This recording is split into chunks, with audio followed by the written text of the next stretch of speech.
je pense qu'il est encore trop tôt pour dire que la séquence est mauvaise. Il va rester toute la journée sur le salon de l'agriculture. C'est un exploit. Jamais un président de la République n'était resté aussi longtemps. Donc on pourra dire que la séquence est dévastatrice si ce soir, il n'a pas réussi à redresser la barre. Pour l'instant, c'est un mauvais début de séquence après beaucoup de communication qu'il a réalisé les jours qui ont précédé. Vous voyez, vous l'avez entendu, ce président de la République, vous l'avez peut-être pas vu, mais il n'a pas la veste, il parle de négo et non de négociation, il a un ton extrêmement direct, à table. Est-ce qu'il peut retourner la situation en se confrontant réellement avec ce discours, encore une fois, de vérité revendiquée ?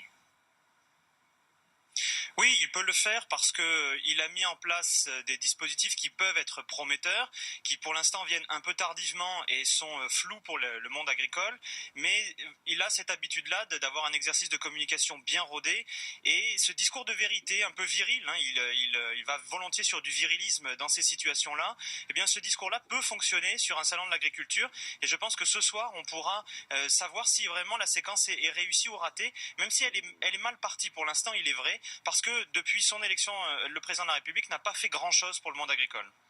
On se souvient de la séquence Whirlpool dans la campagne du président de la République, cette confrontation avec les salariés. Au début, c'était mal parti, pour reprendre votre expression, et finalement, cette confrontation directe, cette manière de prendre le temps et de s'arrêter à ne pas refuser les discussions, s'était avérée payant.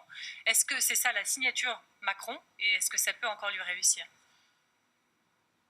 Oui, je le crois vraiment que ça peut être une réussite.